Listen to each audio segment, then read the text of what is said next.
നമ്മളെ പരിചയപ്പെടുത്തുന്നത്. ഞങ്ങൾക്ക് ആരും പരിചയപ്പെടുത്തി തന്നില്ല സർ. പിന്നെ നീ സ്വയം പരിചയപ്പെട്ടാണോ? അലക്സ്, ഹരിക്കും രാജീവിനും ഒക്കെ ഒരു അബദ്ധം പറ്റി. നിങ്ങളുടെ പ്രായത്തിൽ ആർക്ക് സംഭവിക്കാവുന്ന ഒരു തെറ്റ് നിങ്ങൾക്കും ഇല്ല സർ. ഞങ്ങൾക്കൊരു അബദ്ധം പറ്റിയിട്ടില്ല. ഞങ്ങൾ ഒരു തെറ്റും ചെയ്തിട്ടില്ല. ഞങ്ങൾ നിരപരാധികളാണ്. നിങ്ങൾ മറ്റാരെയോ രക്ഷിക്കാൻ വേണ്ടി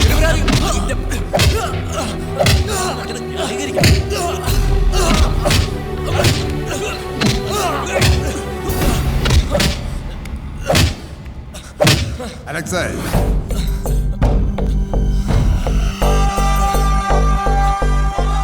ഇവനോടല്ല ലവനോട് ചോദിക്കും. ലവൻ പറയും കാര്യങ്ങൾ. പറയടാ, ഇവനെ നീ എവിടെ വെച്ചാ പരിചയപ്പെട്ടത്? എത്ര രൂപ തന്നു? എന്നാ വകയിലാ കാശ് തന്നത്? പറയടാ, പറയാ. ഇയാൾ എന്നെ മുറിയിൽ വെച്ച് പരിചയപ്പെട്ടായിരുന്നു. എൻ്റെ ഒപ്പം ഉണ്ടായിരുന്ന പെൺകുട്ടിയെ പരിചയപ്പെടുത്തി കൊടുത്ത എനിക്ക് 5000 രൂപ തരാന്ന് പറഞ്ഞു. എന്നിട്ട് പരിചയപ്പെടുത്തി കൊടുത്തോ? പറഞ്ഞ രൂപ തന്നോ? ഇല്ല, അതിന്റെ പേരിലാണ് ഞാൻ പ്രശ്നം ഉണ്ടാക്കിയത്. കള്ളം പറഞ്ഞോടാ.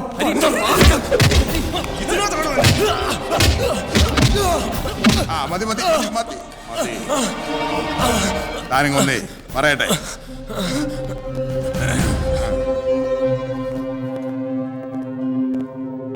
ഇരിക്കെ.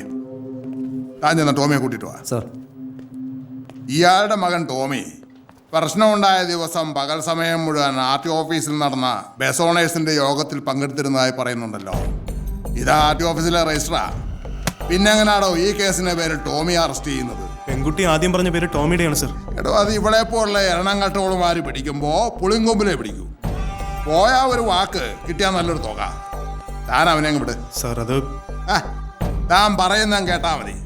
ഈ പെണ്ണല്ലാതെ മറ്റാരെങ്കിലും ഇവന്റെ പേര് പറയുന്നുണ്ടോ? തെളിവുകൾ എന്തെങ്കിലും ഉണ്ടോ? പിന്നെ എന്തിന്റെ പേരിലാണ് ഇവനെ അറസ്റ്റ് ചെയ്യുന്നത്? ഇയാളെ വിട്. ഇതിന്റെ പേരിൽ എന്ത് പ്രശ്നം ഉണ്ടായാലും ഞാൻ ഏറ്റു.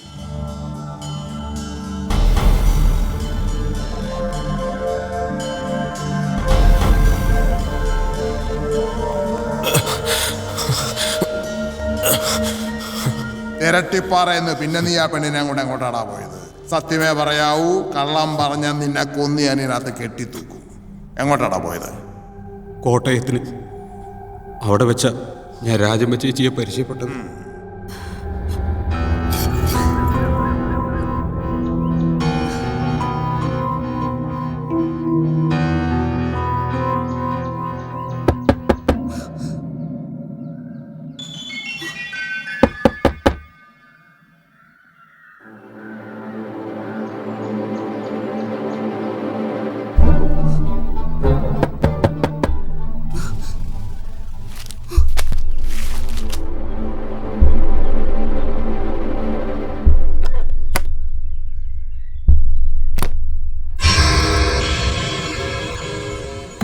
സിഗ്നല് കൊള്ളാലോ.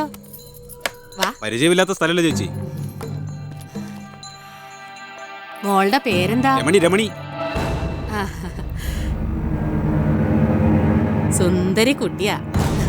രാജമ്മ ചേച്ചി എന്റെ അമ്മ വഴി ഒരു ബന്ധുക്കാരിയാ. എന്നാ വേണമെന്നറിയാതെ കറങ്ങി നിൽക്കുമ്പോഴാ ചേച്ചിയെ കണ്ടത്. ഭാഗ്യം. ഒന്ന് പോടാ. അങ്ങനെ മുള്ളിയപ്പ തെറിച്ചപ്പോ എന്തോന്നും അല്ല മോളെ. എവന്റെ അമ്മേ എന്റെ അമ്മായിയാ. എന്നാ പിന്നെ ഇങ്ങനെയൊക്കെ ഉണ്ടായപ്പോ ഇതിനെയും കൂട്ടി നേരെ വീട്ടിലോട്ട് വന്നാ പോരായിരുന്നോ? ഇത് കാശത്രയാ വെറുതെ ഹോട്ടലുകാർക്ക് കൊടുത്തത്. എത്ര ദിവസമായി നിങ്ങൾ അവിടുന്ന് മുങ്ങിയിട്ട്? ഇന്നേക്കിപ്പോ 5 ദിവസമായി. ഏതായാലും വന്നത് വന്നു. ഇനി അതോർത്ത് തെണ്ണം കൊണ്ടിട്ട് ഒരു കാര്യമില്ല. അതെ അതെ. ഒന്നുമില്ലേലും ഇത്രയും പഠിപ്പുള്ള കൊച്ചല്ലേ. ഒരു ജോലിയൊക്കെ നമുക്ക് ഒപ്പിച്ചു കൊടുക്കാവുന്നതേ ഉള്ളൂ. എനിക്ക് കുറച്ച് സാറുമാരെയൊക്കെ പരിചയമുണ്ട്. അവരെ മുട്ടിച്ചു തരാം. എന്നാ എല്ലാം കെട്ടിപ്പറക്ക്. നമുക്ക് എന്റെ വീട്ടിൽ പോവാം. എന്താ?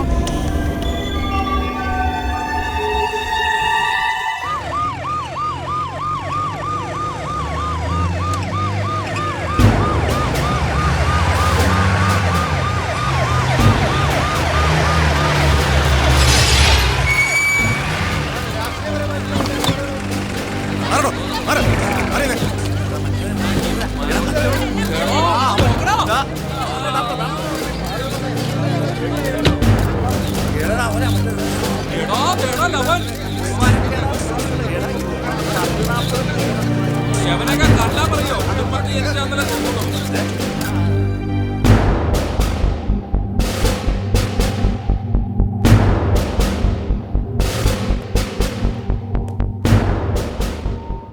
നമ്പർ 23 സർവേ ചെയ്ത് നിന്നിട്ട് ബാക്കിയുള്ള ഒരു പൊറോട്ട് മാറിയതേ.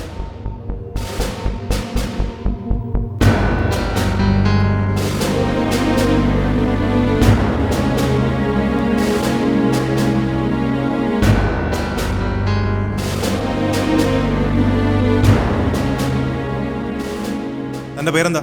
വർഗീസ് ജോസഫ്. വർഗീസ്, ഈ ഇരിക്കുന്ന പെൺകുട്ടി അറിയോ? അറിയും. എങ്ങനെ, മുമ്പ് പരിചയമുണ്ടോ? ഇല്ല, ഇവിടെ താമസിക്കാൻ വന്നപ്പോൾ കണ്ടുള്ള പരിചയമാണ്. ഈ കുട്ടിയുടെ മുറിയിൽ സർവിങ്ങിനായി എത്ര വട്ടം പോയിട്ടുണ്ടാവും താൻ? അത് കൃത്യമായിട്ട് പറയാൻ ധാരാളം വട്ടം പോയിട്ടുണ്ട് സാർ. അവിടെ വന്ന ഗസ്റ്റുകൾ എത്ര പേരുണ്ടാവും ഏകദേശം? അതൊത്തിരി പേര് വന്നു പോയി സാർ. എങ്ങനെ വന്നിട്ട് ഉടനെ അങ്ങ് പോവുകയാണ്?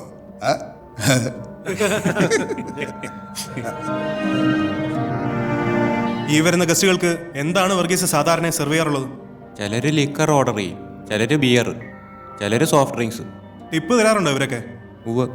ഏറ്റവും കൂടുതൽ ടിപ്പ് തന്ന ആരാ? അത് കോലഞ്ചേരിയിൽ നിന്ന് വന്ന അഗസ്റ്റിൻ സാറാ. വക്കീലാന്നാ പറഞ്ഞേ. മൂപ്പര് 3000 2000 ഒക്കെ തന്നിട്ടുണ്ട് പലവട്ടം. ഈ അഗസ്റ്റിൻ വക്കീല് എത്ര വട്ടം വന്നു പോയി? 3-4 വട്ടം വന്നതായിട്ട് ഓർക്കുന്നുണ്ട്. അപ്പോ അഗസ്റ്റിൻ വക്കീലിന്റെ കയ്യിൽ നിന്ന് തന്നെ കാശിത്തിരി ഉണ്ടാക്കി അല്ലേ? ഇതിലാരാ സ്വാമിനാഥൻ? ഞാനാണ് സർ. സ്വാമിനാഥന്റെ പേരിൽ ചില കംപ്ലൈന്റുകളൊക്കെ മാനേജർക്ക് കിട്ടിയിട്ടുണ്ടല്ലോ സ്വാമിനാഥ. എന്താണ് സ്വാമിനാഥന്റെ പേരിലുള്ള കംപ്ലൈന്റ്? എടോ, തൻ്റെ പേരിൽ ഇവിടെ താമസിച്ചിരുന്ന ഗസ്റ്റുകളിൽ ഒരാൾ ഒരു കംപ്ലൈന്റ് കൊടുത്തിരുന്നു. അതെന്താണെന്നാണ് ചോദിച്ചത്. അത് ചോദ്യം മനസ്സിലായില്ലേ? ക്ലോസ് ചെയ്ത മുറിയിലേക്ക് ഒളിഞ്ഞു നോക്കി. ആ എന്നിട്ട് സ്വാമിനാഥൻ എന്താണ് കണ്ടത്? അത് ആരായിരുന്നു അപ്പൊ മുറിയിൽ ഉണ്ടായിരുന്നത്? പേരറിയില്ല സർ. അവിടെ അപ്പൊ എന്താ നടന്നോണ്ടിരുന്നത്? പറയുന്നോ അതോ ഞാൻ പറയിക്കണം? ആവുന്ന സാറും ഈ കൊച്ചും കൂടി പറയടാ. ആദ്യം സാർ ഈ കൊച്ചിന്റെ കൈ പിടിച്ച് മടിയിലിരുത്തി. ബാക്കി എന്നെ മോളെ കൊണ്ട് പറയിപ്പിക്കാം സാർ. ഒളിഞ്ഞു നോക്കി കണ്ട അയാളെക്കാൾ വിസ്തരിച്ച് അവൾക്ക് പറയാൻ പറ്റും. ഏയ് മിസ്റ്റർ, ഇത് കേസ് അന്വേഷണത്തിന്റെ ഒരു ഭാഗമാണ്. ഈ നടന്നു എന്ന് പറയുന്നത് സത്യമാണോ എന്ന് ഞങ്ങൾ കൂടെ ബോധ്യപ്പെടണമല്ലോ. അല്ലാതെ അവരുണ്ടായിരുന്നു ഇവരുണ്ടായിരുന്നു ഒക്കെ പറഞ്ഞ കണ്ണടച്ച് വിശ്വസിക്കാൻ ഞങ്ങളെന്താ മണ്ടന്മാരോ? കഴിഞ്ഞ കുറെ ദിവസങ്ങളായിട്ട് കണ്ണിക്കണ്ട പത്രക്കാരെയും ടി വിക്കാരൊക്കെ വിശ്വസിച്ചിട്ടിരിക്കുക ഞാനും എൻ്റെ മോളും. ഈ ഇരിക്കുന്ന പെൺകുട്ടി എൻ്റെ മോളാണ് സാർ, എൻ്റെ ചോരയെ പറഞ്ഞ മോള്.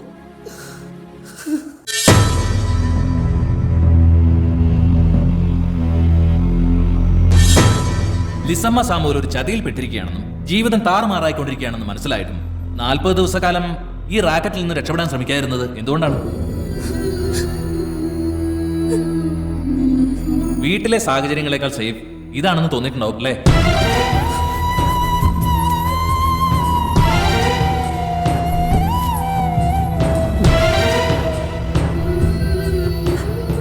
ലിസമ്മ ഒരു വട്ടമെങ്കിലും രക്ഷപ്പെടാൻ ശ്രമിച്ചിട്ടുണ്ടോ?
സർവശക്തനും നിത്യനും നീതിമാനുമായ സ്വർഗസ്ഥ പിതാവേ, ഈ നല്ല സമയത്തിനായി അങ്ങയെ സ്തുതിക്കുന്നു.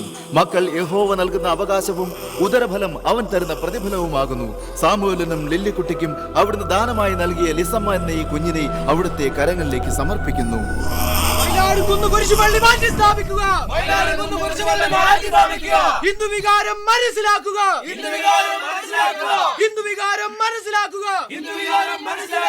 സർക്കാർ നീതി പാലിക്കുക.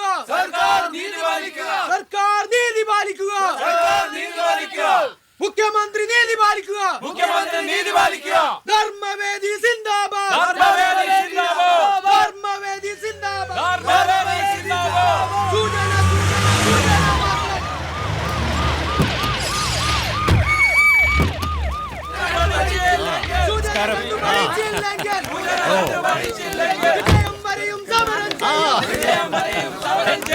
സർക്കാർ നീതി പാലിക്കുക.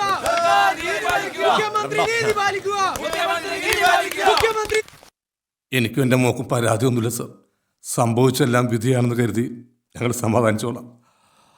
തെളിവെടുപ്പെന്നും പറഞ്ഞ് എൻ്റെ മോളെ നാടായ നാട് മുഴുവൻ നടത്തി. എൻ്റെ മോളിൽ നിന്ന് നാട്ടുകാർക്കൊരു കാഴ്ച വസ്തുവാണ് സാർ. കേസും കോടതിയൊന്നും വേണ്ട, ഞങ്ങൾ എവിടെയെങ്കിലും പോയി ജീവിച്ചോളാം. ഞങ്ങൾക്ക് നീതി വേണ്ട സാർ. ഞങ്ങൾക്ക് ഈ പോലീസിന്റെ നീതി വേണ്ട. ഞാനങ്ങനെ കാല് പിടിക്കാം.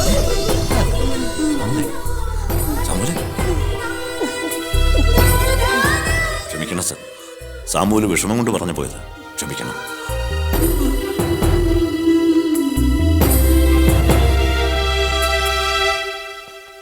ഈ കേസ് അന്വേഷിക്കുന്ന പോലീസ് ഏമാനോട് എന്നെ വന്നൊന്ന് കാണാൻ പറയണം. ഇന്നെ വേണം. Yes sir.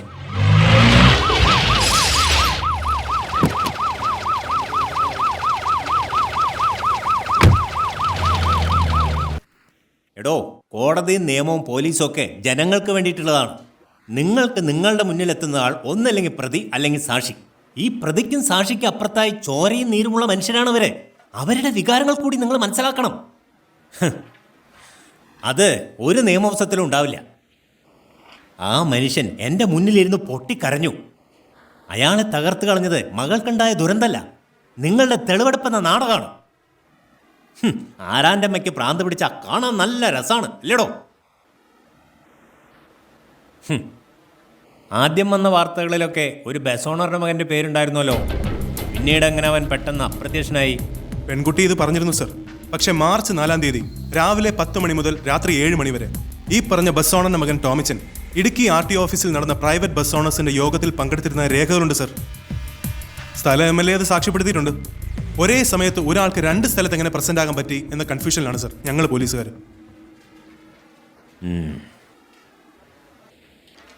മഹാത്മാഗാന്ധി വെടിയേറ്റ് മരിച്ച കാലത്ത് ഈ നാട്ടിൽ RTO ഓഫീസുകൾ ഉണ്ടായിരുന്നടോ? ഇല്ലായിരിക്കും. ഉണ്ടായിരുന്നെങ്കിൽ ഗോഡ്സെ ഇതുപോലെ ബസ് ഓണേഴ്സിന്റെ യോഗത്തിൽ പങ്കെടുത്ത് നമ്മുടെ ചരിത്രം തിരുത്തിയേനെ. അല്ലടോ തോമസേ?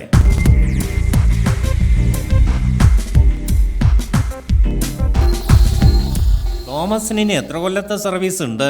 5 വർഷം. തെളിവെടുപ്പ് നാടകം ഇനി വേണ്ട. മറ്റന്നാൾ ഞാൻ കോട്ടയത്ത് വരുമ്പോൾ ഈ കേസിന്റെ മുഴുവൻ ഡീറ്റെയിൽസും എനിക്ക് കിട്ടണം. സർ. അതെ, താൻ ചെറുപ്പിച്ചതിന്റെ അർത്ഥം എനിക്ക് മനസ്സിലായി. ബസ് ഓണറുടെ മകൻ ടോമിച്ചൻ എൻ്റെ ബന്ധുവാണ്. ഞങ്ങളെ പുളിയാങ്കുന്ന് കുടുംബക്കാരാ. അവൻ തന്നെ പെണ്ണിനെ കൊണ്ട് മുങ്ങിയത്. പക്ഷെ അവനെ തൊടാൻ തനിക്കെന്നല്ല ദേവേന്ദ്രനോ കൊച്ചുവപ്പൂന് പോലും പറ്റില്ല. മനസ്സിലായി?